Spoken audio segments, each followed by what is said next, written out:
Well, this morning we're in a sermon series. We're dead set in the middle of this sermon series. Sorry, I feel like I'm neglecting this side today, but you all were heavy over here. I don't know what was going on. Like better lighting over here? I don't know what it is.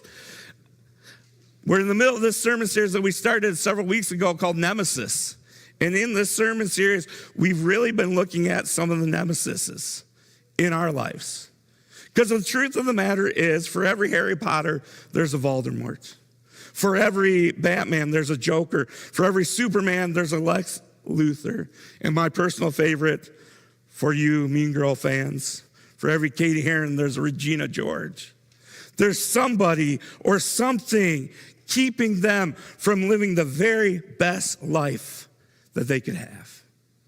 And the truth of the matter is, when you think about it for a second, that's true. I mean, without Lex Luthor, Superman's life looks really good, right? Without Voldemort, Harry Potter gets to grow up and go to wizarding school just like a normal kid. Or a normal wizard kid, I guess. I don't know. Without Regina, Katie doesn't have to deal with all the high school drama that she deals with.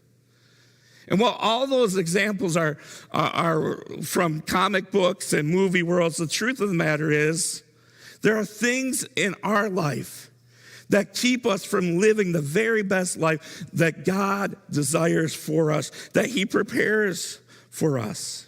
In the series, we looked at the nemesis of peace and how fear and anxiety often keep us from living the peace that God wants in our life. We looked at the nemesis of growth and how pride oftentimes keeps us from growing in our faith the way we want to. And yet, throughout this series, we've kept this verse in mind. 1 Corinthians 15:57. But thanks be to God who gives us the victory through our Lord Jesus Christ. Folks, we've been saying that all series long. You were made for more. More than fear and anxiety, more than pride, and as we'll learn about today, more than selfishness. And unlike the characters from our comic books, our movies, we have something that they don't. We have a victory that's already been won through Jesus Christ. So let me begin with a question as we explore this next nemesis of selfishness. Have you ever felt alone in a crowded room? Like you go and maybe you're down at Superior and you go by yourself and you sit down and the place is packed like it often gets. But you feel alone because it's just you. And maybe everybody else is talking to someone or greeting someone, but you're just there, existing. Maybe it's at an airport. I remember about a year and a half ago now, or a year ago February, I was flying back. I had spent a guy's weekend in Cancun, was flying back, and I was everybody flew on different airlines because we were from different parts of the state and different areas we were flying back to. And I'm sitting there in the airport in Cancun, and if you've ever been to the airport in Cancun, it is hopping. Like it is busy, especially in February when, it's snowy and cold here and beautiful and ocean, and I just want to go back there. Like it is a hopping airport. And I remember just sitting there waiting for my flight and just like, I feel really alone. Surrounded by people, but feeling completely alone. Maybe it's a busy restaurant. Maybe it's a work event, a dinner party. Maybe it's even church. You come to church and yet you sit in the pew week after week and still you feel alone. The truth of the matter is this: we live in one of the most connected era in human history. We have so many different things that can connect us together in so many different ways, and yet we live and we're facing an epidemic of isolation. Despite all these tools, despite all of this, we're alone so many times. See, we think the greatest threat to community is physical distance. It's not. Maybe we think of the nemesis of community as conflict or anger. I mean, clearly, conflicts and anger hurt community. Clearly, conflict and anger hurts relationships. Clearly, distance hurts those things. But I think at the root of our conflict and our anger is so much deeper. I think the nemesis of community is a quieter killer, more clinical. And I think the killer of community and relationships is simply selfishness. Selfishness is this me-first mentality. That I'm going to put everything about me, my family maybe, my people first, and everything else separate. And it acts like almost this invisible wall.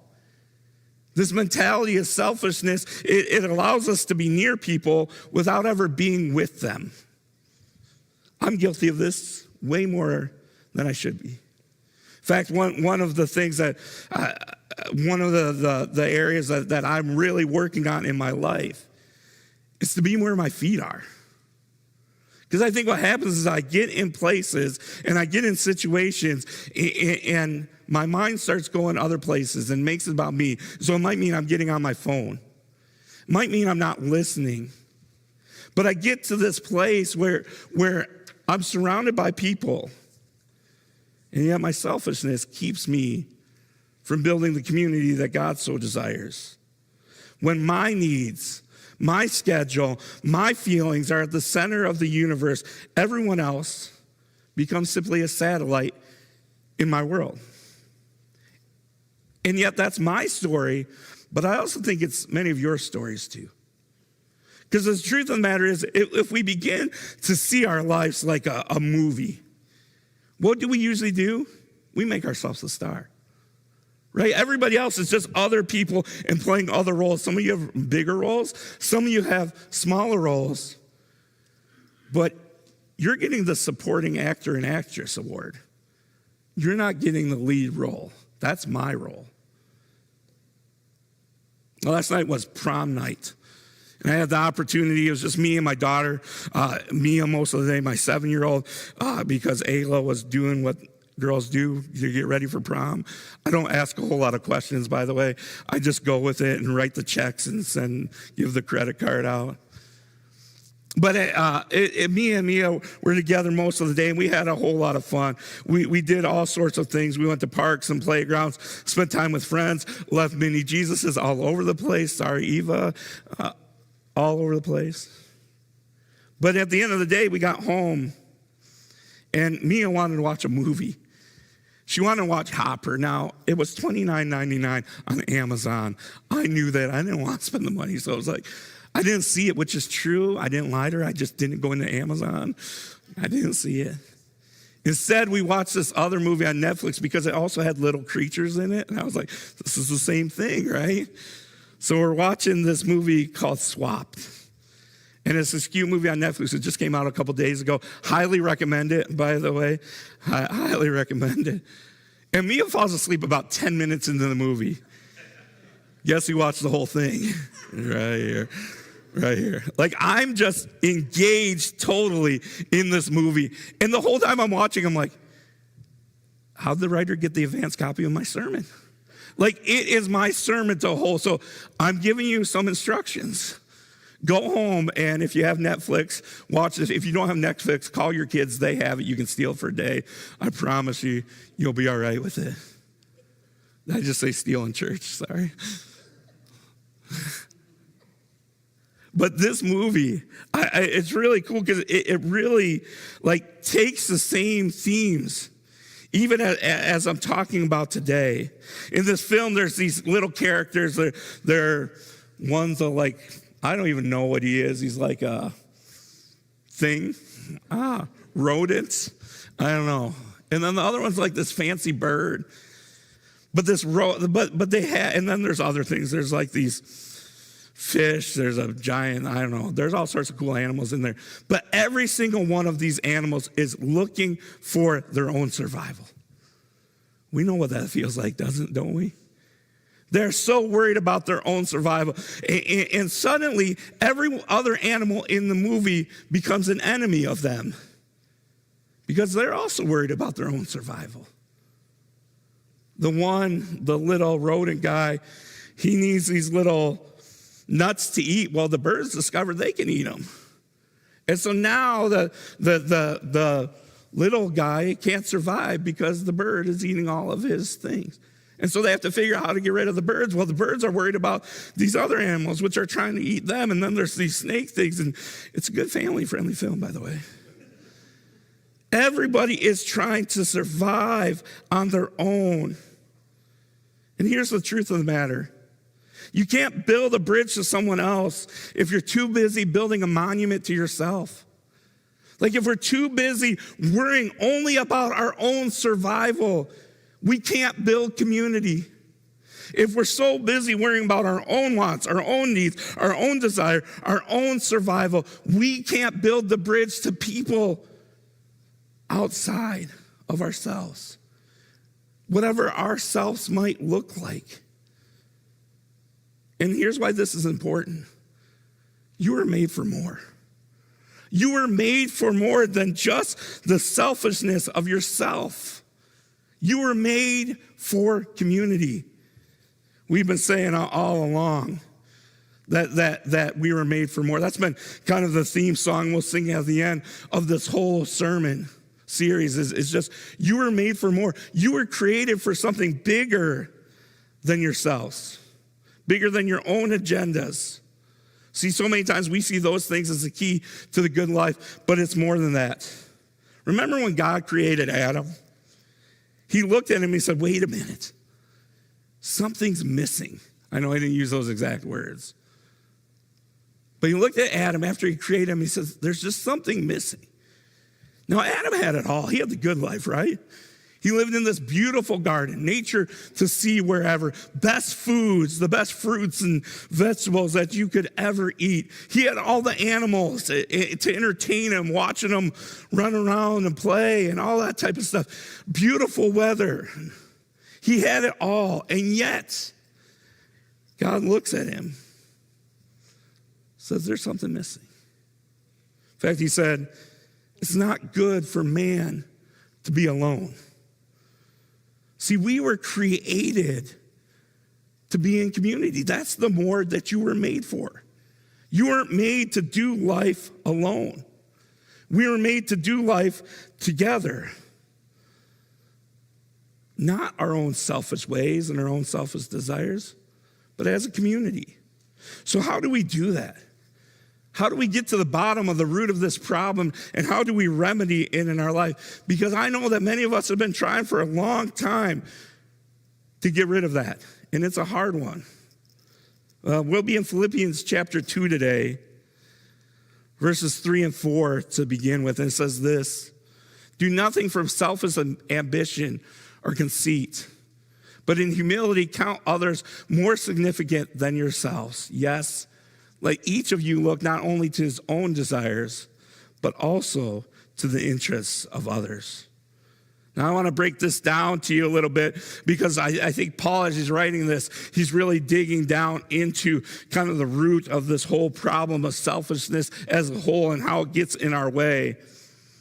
And much like a car won't go unless you give it gas, selfishness doesn't go without two things that Paul identifies, kind of the engine, so to speak, of selfishness. The first is this: selfish ambition.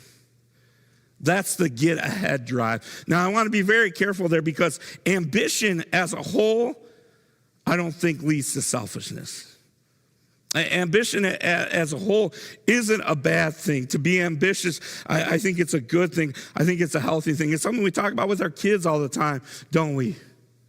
It's something we talk about in the workplace. And ambition is a healthy thing, but selfish ambition is different.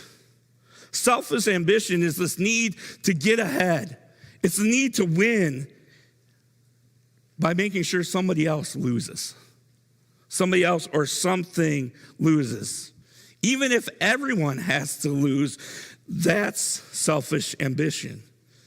It's this constant calculation going through our mind over and over again. Will this person help me or hurt me? Will my relationship with this person help or hurt me?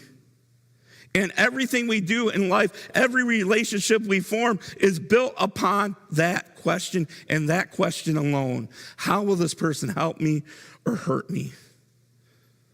And we never build real community because we can't build real relationships with people and build our own agendas at the same time. We have to choose one or the other. But there's a second engine that Paul describes, and it's this: conceit. This is the vainglory. This is the look at me drive. It's the hunger, the constant hunger for validation, the constant hunger for credit. It's the belief that my views and my perspectives are the only correct ones. Everybody else is wrong. If you differ from me, then you're definitely wrong. Pharaoh was a great example of this from Scripture. Pharaoh's conceit it's not just this high opinion of oneself. Conceit is a refusal to acknowledge a higher authority than yourself. And we fall guilty of this too. When Moses first appeared to Pharaoh in Exodus 5:2, Pharaoh's response was this: "Who is the Lord, that I should obey his voice and go and let Israel go? I know not the Lord, neither will I let Israel go." Pharaoh thought of himself as a king God. And we might say that's a big picture, like Steve, that's kind of huge. But I think we're guilty of the same thing. We may not think of ourselves as a king God, but we think of ourselves having more authority than we certainly do. And here's the problem with that. When selfish ambition and conceit rule our heart, community dies. When selfish ambition and conceit rule our heart, community dies. They can't exist with each other. Because here's the problem. When people stop seeing each other as brother and sisters, as people stop seeing each other as community to come alongside, to work alongside, to grow alongside, to do life with, what happens is we start seeing people as one of two things. First of all, we start seeing people as obstacles. They are getting in my way from getting to where I want to be or where I should be.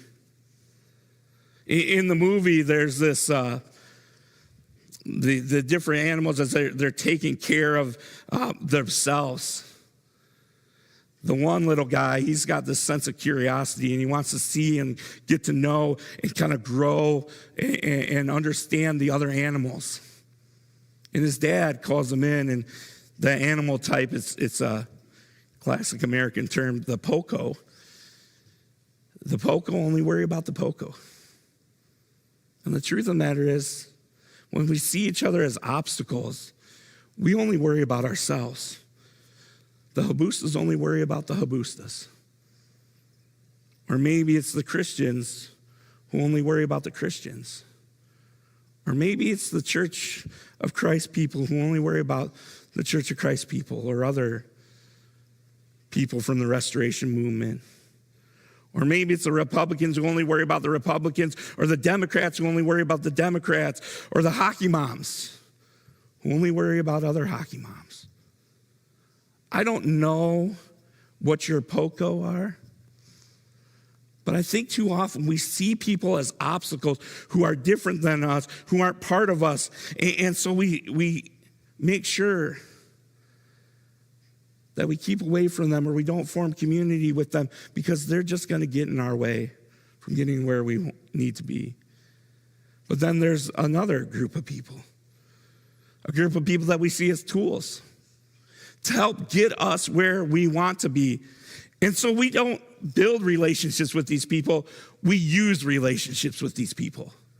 We put ourselves in a relationship with them so that we can grow to where we want to grow to and where we want to get to. And as we view people in this way, instead of building community, we're left building ourselves and ourselves only. But church, we were made for more. We were made for this community. So how do we do that? How do we take a look at our lives? And how do we get rid of selfishness? Because it's not easy. We can't just say, well, we just simply need to try harder and we won't be selfish people. There's more than that. I think we have to swap. I think we have to swap our mindset for another mindset. And I'm going to show you what that looks like. As Paul continues in Philippians 2 in verse 5, he says this: in your relationships with one another, have the same mindset of Christ Jesus, who being in the very nature of God, did not consider equality with God something to be used to his own advantage. Rather, he made himself nothing by taking the very nature of a servant, being made in human likeness. And being found in appearance as a man, he humbled himself by becoming obedient to death, even death on the cross. Jesus had every right to be the center of the universe. I mean, that's where he belonged. Jesus was the absolute Son of God. And yet, what he chose to do was he chose to empty himself. He didn't just tolerate us. He considered our rescue, what he needed to do for us, more important than anything else, including himself. And church, don't miss this. Jesus stepped down. He stepped down. The me first mentality always wants to move up the ladder. Our selfishness, it always wants to move us up and forward and advance ourselves or our people or our family or our financial situation or our standing or our work or whatever. We constantly want to move up. Whatever that ladder of importance looks like for you. But Jesus chose to move down. What we often see as where we need to be, Jesus took the exact opposite of. And it's the same mindset shift that slays our nemesis. If we want to get rid of selfishness in our life, we have to shift to that mindset. We have to shift to this radical cognitive difference in our thinking. Instead of lifting ourselves up, it's lowering ourselves for him. Remember back in verse 3, Paul says, count others more significant. This doesn't mean that you're worthless. It means that you decide that the needs of others are a higher priority than your preferences. It means we put other people's needs ahead of our wants. And it's a shift that it's hard to make. And I won't give away the whole movie because I homework assigned you watching a movie, which is kind of a fun homework assignment, but I'm giving it to you anyways. But in this movie, these creatures, like Freaky Friday and things like that, they shift bodies. They shift bodies. And so all of a sudden, the bird becomes the squirrel thing, and the squirrel thing becomes a fish at one point. It's this whole thing. And as they're moving about, they start to realize when they're in the wrong body, they start to realize that those other bodies have giftednesses and things that they didn't realize that they had, abilities. And the only way they can survive is by utilizing each unique animal's abilities. And that's how they solve the problem. See, community is born when what's in it for me is replaced with how can I serve you. That's when community is born. And we don't need a supernatural body swap like in this movie to have that happen. We need a spirit-led heart swap. We need that mindset shift in our head. We can't defeat selfishness in the abstract. We defeat it in the mundane. We defeat it on Tuesday morning when we're riding to work And the person ahead of us on 129 is going 60, and we know we got to be there. And so we're getting all mad in our own mind, because how dare they only go 5 over when you can go 8 over and not get pulled over? Don't say, when you get pulled over, don't say your pastor said you could get 8 over, all right?